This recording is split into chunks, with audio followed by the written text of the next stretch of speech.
Today to railroad design and track planning. My intent is to speak to the newcomer, new to model railroading, and doesn't have any idea really where he needs to begin. You want to have a layout, but have no idea where to start. So this video is to help you find out what you want. Well, how? How can I do that? How can I know what you want? Well, I'm going to do that by presenting some basic design principles that all model railroaders should understand prior to getting their pad and pencil and figuring out track radius and elevations and slopes and terrain topography that come later, after we've got a pretty good idea of what we want and how to sketch it out. That comes through some basic understanding on railroad operation and purpose. So the first principle is this: railroad design is determined by its purpose. You must know who your customers are. They are key to everything that happens. It's what makes your railroad believable to yourself, to guests. So it's what some designers call sincerity. So listen to these principles and they would guide you into coming up with a design, an operation that's believable. Know who your customers are. You may not know that yet. Begin to think about that. Let's consider a typical company today, manufacturing company. So each railroad customer is going to have a rail car coming to either the receiving dock or the shipping dock. In most cases, there'll be multiple docks. Where you spot the rail car is dependent on what commodity is going into that door, into that particular dock. So you can see now, this starts to bring into mind what kind of rail car, what type of car would be needed for this customer.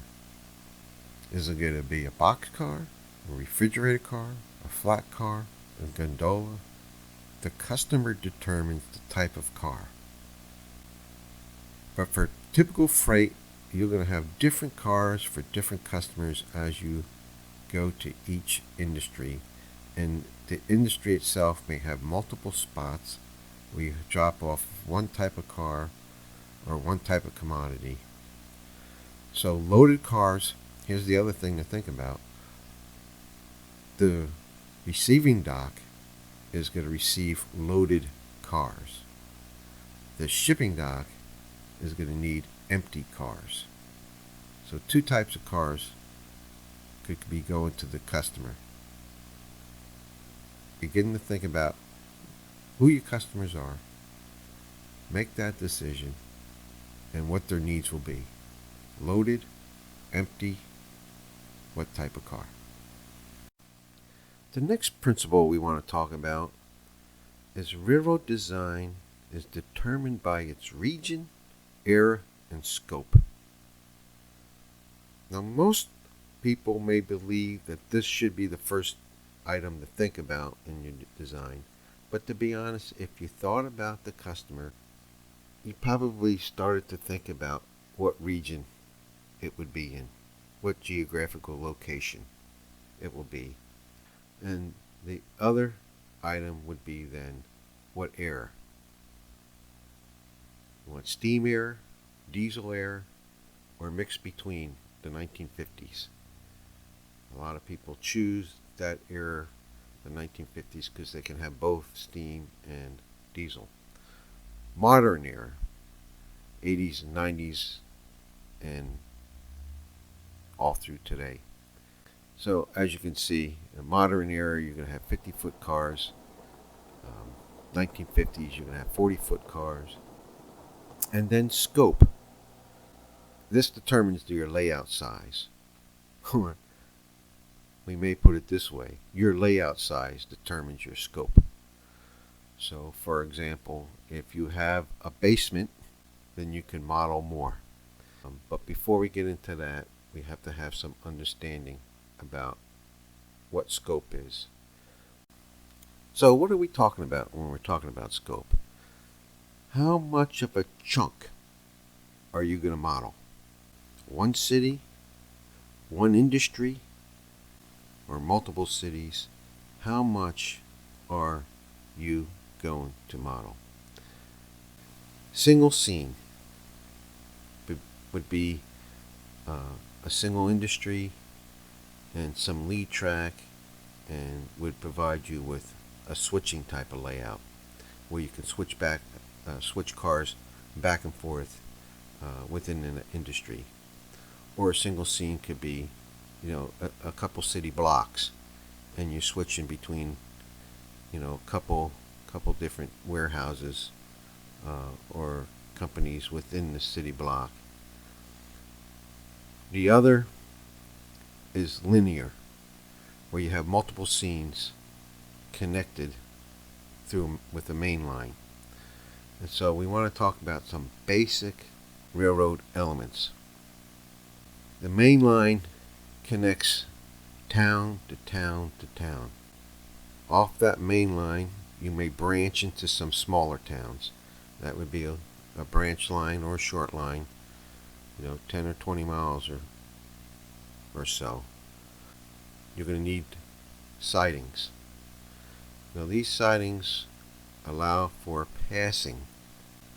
So one class of train has priority over another.